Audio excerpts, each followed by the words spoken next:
Greetings and salutations, and welcome back to Colin's Last Stand right here on YouTube. My name is Colin Moriarty. First of all, it's great to be back with all of you. I took my very first vacation since I founded Colin's Last Stand. I went back east. I visited with my brother in Philadelphia. I went and saw Ramon, my best friend, open for our favorite band, 311. And then I went home to see my dad and my brother. My dad and I went to Montauk at the east end of Long Island, my home of Long Island, of course. And we had a really great time. So thank you all for your patience as I was gone. I feel refreshed. I feel rejuvenated. And I'm ready to jump back in to some more politics and to some more history. Before I do that, I do want to point you to a letter I wrote over at Patreon at patreon.com/ColinsLastStand. You can find the link in the description below to my Patreon. Even if you're not a patron, you can still read it and see what I had to say. I know a lot of you wanted me to speak out about what happened with Patreon and Lauren Southern, who's another political commentator. I also talked a little bit about merchandising plans for Colin's Last Stand, which are imminent, and also something about a 9/11 episode that I'm trying to do with my father. I know a lot of you have been asking about that. So information there on all of that. But enough of that. Let's get into this. This is specifically about Donald Trump. I wanted to write a little something. I wrote a little script about just how I'm feeling about Donald Trump and what I feel like is kind of the slow and steady demise of his administration. I think that no matter whether you support him, whether you like him or any of those kinds of things, or whether you hate him, I think we're kind of all looking through the same objective lens, which is that he's not going to be able to get anything done. And there are a lot of reasons why that is. But the biggest reason of all, really, is Donald Trump. Let's go. It's no secret to my audience that I am no fan of Donald Trump, which is funny because there was a time when I was a huge fan of Donald Trump. But that was before his flirtation with the 2016 election, before he took the political world by storm, before he won the presidency against all odds in what was inarguably the single most impressive victory in the history of the American presidency. I loved Trump the entertainer, but I became so perturbed by Trump the politician that I abandoned the Republican Party during his ascent. I had concerns that he lacked the temperament, decorum, and focus to effectively lead a nation that yearns for unity. I thought he was inherently too divisive for the time and the place, regardless of if I actually agreed with more than a few of his policy prescriptions, because I do. But this video isn't about whether I like Donald Trump or not, or whether you do either. It's not about whether you voted for him or whether you support his policies, the individual members of his administration, or his goal to quote unquote make America great again. None of that is important here and now. I don't think Trump voters and Trump supporters are bad people. In fact, I know more than a few. Same goes for those that supported Clinton or Johnson or Stein or someone else entirely. I think the team sport mentality of modern politics blurs the lines and makes things more personal than they have to be or need to be. I understand why people voted for Trump, and as many of you may remember, I staunchly defended his base when many people ridiculed them and wrote them off. His populist vision for an America that remembered the lost working class is romantic, and to many, it's the difference between a house and a hovel. I get it. But I want to focus on something else, one point above everything, a fact, as it were. The Trump presidency has been defined by unending chaos, and a republic cannot be effectively governed when its leadership is enveloped in a ceaseless spiral of negativity. The Trump administration has stumbled into a chasm of ineffectiveness and outright ineptitude. In this sense, it's time to accept reality. I don't believe Trump will be impeached or removed from office, nor do I believe he'll resign, but I do think he's on track to be one of the most ineffective leaders in American history. I gave Donald Trump the benefit of the doubt time and time again because I wanted him to succeed, just as I wanted Obama to succeed and Bush before him and so on and so forth. I still want Trump to succeed. I don't think Trump is a stupid man or a bad person. I don't think Trump is racist or sexist or transphobic or homophobic. I really don't. I just think he's ill-prepared for the job he holds. I think he's unable to delegate power. I don't think he's a good judge of character. I don't think he has a base of knowledge necessary to form a principled worldview. I don't think he can control himself and his outbursts. And I think, worst of all, he's fatally injured the decades-old rallying cry that an outsider can come to Washington and change the game forever. That, for me, is the biggest shame of all. I think that sets a pretty good basis for the video that I wanted to make today because I want to put all my cards out on the table and tell you what I'm all about. I voted for Gary Johnson. I was a Republican. I left the Republican Party. I know a lot of that is old news to many of you, but I wanted to let you know that, yeah, I don't really care for Donald Trump as a president. I didn't care for him much as a politician, but I am trying to look at the situation objectively, and I don't think you're going to find many people who didn't vote for Trump that gave him more benefits of the doubt. Or is it benefit of the doubts? I guess it's benefits of the doubt than I did. And I'm not necessarily, ashamed of that either. I wanted him to do well just as I'd want any president to do well because it means a lot to our country. And this, as you all know, is a pivotal time. There's definitely an important component in this overall equation that I think has to be stated before we go any further. I think Trump has been mistreated a great deal by the media. I think that's fairly obvious. It's not that the media is always wrong about him, it's simply that they're blatantly out to get him no matter what. When you're dealing with a large group of people that write about you, cover you, make videos about you, and podcast about you every day, and 95% of them are absolutely positively disgusted by the very thought of you, well, that makes for some tough sledding. It makes it difficult to think you could ever turn things around. Here's the thing though. Trump invites the pain on himself time and time again. It wasn't long ago when I warned that the media and the Democrats were in danger of making Trump into a sympathetic figure, a bullied leader who's fighting for the little guy and isn't even being given a chance, who is being unfairly treated because his rise threatens the status quo across the board. All of that is still true, of course, but Trump effectively destroys any recourse he has more and more each day as he tweets dumb things, says stupid stuff at speeches and during interviews, and further alienates and isolates himself from essential allies at the federal, state, and local levels.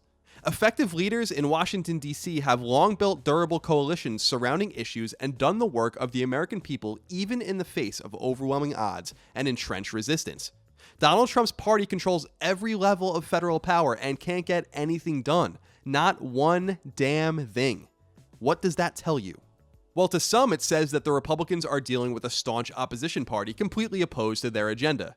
That's true, of course, but then again, that was true for Obama too, and pretty much every president going back to Washington. The other team doesn't always want to play nice, but they're on the field, and they're in the game.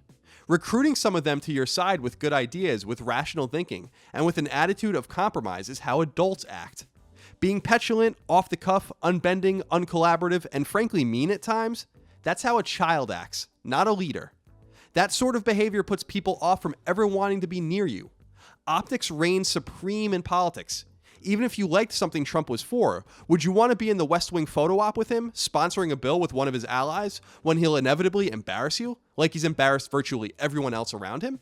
All Trump had to do was be quiet, to keep his head down and to get to work, to reach out to members of the House and Senate from both parties, to keep lines of communication open with the power brokers, to be willing to bend, to entrust a squad of deputies to work incessantly on his behalf because they believe in the man and in the mission.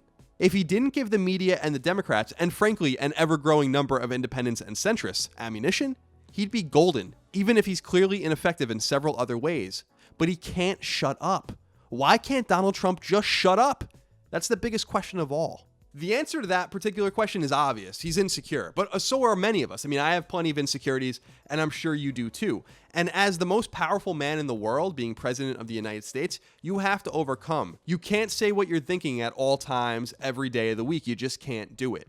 And what's sad is that he's burned so many bridges, not only with the other party who is never going to want anything to do with him, but with many people in the middle, and even some people on the right, that I don't think there's really any coming back for him. I just don't believe it.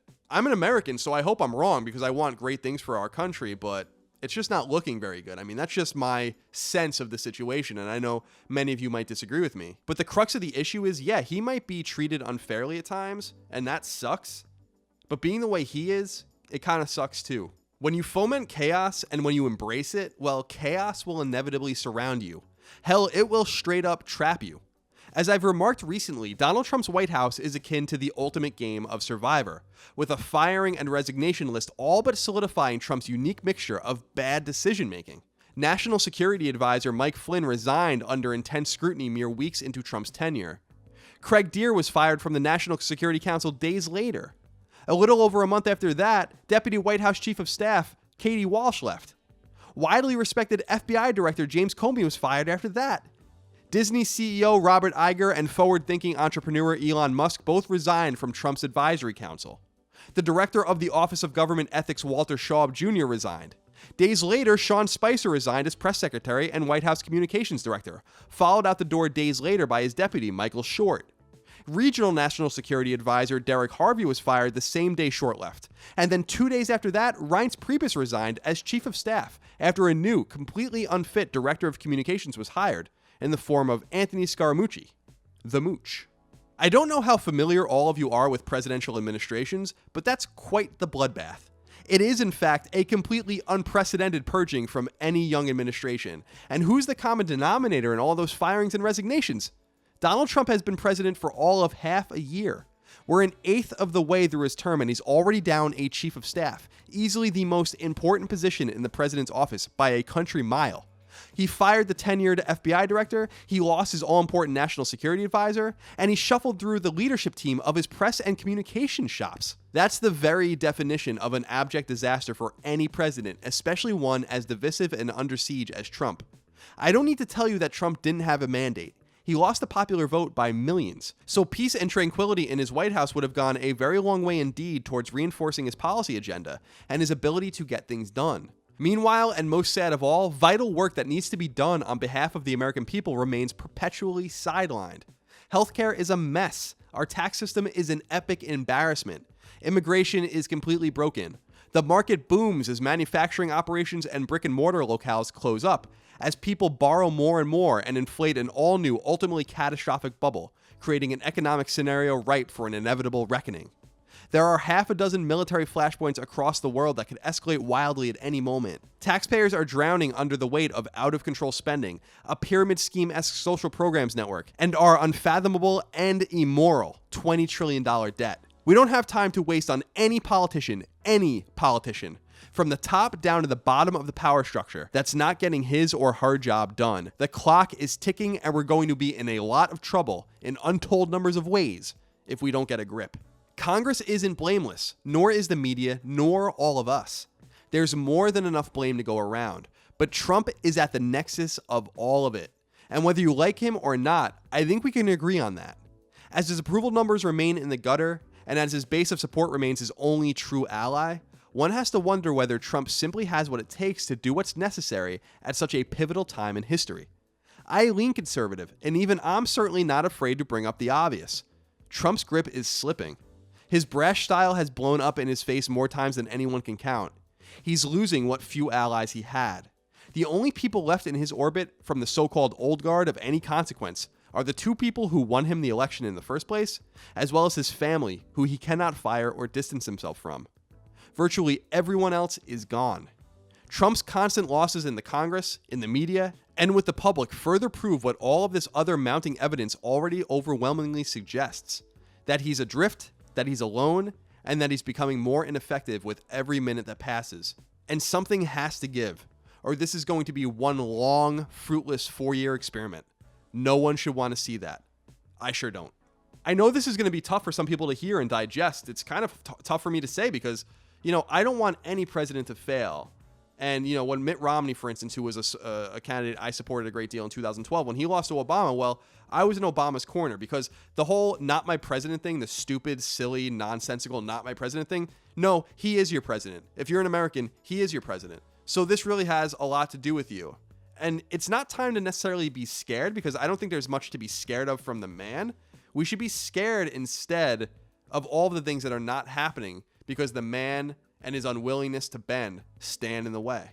The only thing that Donald Trump will listen to try to right the ship are the people that love and support him. And until they start holding him accountable for all of these things, we're not going to see any change. And that's really unfortunate because I really do believe that those people have the best interests of the country at heart, just like I think Donald Trump does. But sometimes, I was talking to my dad when I was home with him just a few days ago, and we were talking about Jimmy Carter. Jimmy Carter was a terrible president, but he was clearly a good man, and he clearly had his heart in the right place. He was just wrong about a lot of things. And I feel like Donald Trump is just another facsimile of that. I don't think there's anything wrong with having voted for him, and I don't think there's anything wrong with him having won the election. But I think there's something wrong when a massive group of people, his supporters, simply refuse to see reality because he'll listen to you guys. He really will. He really will listen to you guys. And it's time to hold his feet to the fire. I thought what John McCain said on the Senate floor the other day about returning to normal order, about working together, about building coalitions and crossing the aisle, I think that's essential stuff because neither side has a monopoly on good ideas. And in fact, I think the only monopoly of good ideas can be had when people look at both sides equally and see what they have to offer. I'll be watching all of this obviously with a lot of interest because we can't help but do so. This kind of stuff is just deconstructing before us. But I really fear that Donald Trump isn't the man for the job in terms of reaching that higher echelon, of being the man that reaches for the next big thing, that tries to do the hard thing. He can't even stop tweeting. And half the time he tweets, no one in his administration, no one in his leadership orbit has any idea what he's even talking about. When you lose your chief of staff this early on, the person who's supposed to hold all the power, the person who's really supposed to be the yin to your yang, man, oh man, you are in trouble. And ignoring that is ignoring reality. As always, I'll be really interested to hear what you think about this. If you like what I have to say, you can thumb up the video. Of course, you can thumb it down if you don't. I want you to be honest. Leave a comment down there. Be respectful to each other and to me. We have a really great community here on YouTube, so I'd like to keep that going. As always, as I remind you in every video, this is completely ad-free. Colin's Last Stand is ad-free. There are no ads running on YouTube. There are no baked-in activations or ads or anything like that. I would really love for you to go to patreon.com/ColinsLastStand. Check out what's offered there. You can give me $1, $2, $5, $10 and up a month for different perks, and you allow this show to exist. All right, I appreciate your time. I appreciate your attention. I hope you and your family and your friends are all doing very, very well. I will see you for the next episode of Colin's Last Stand. In the meantime, keep on learning.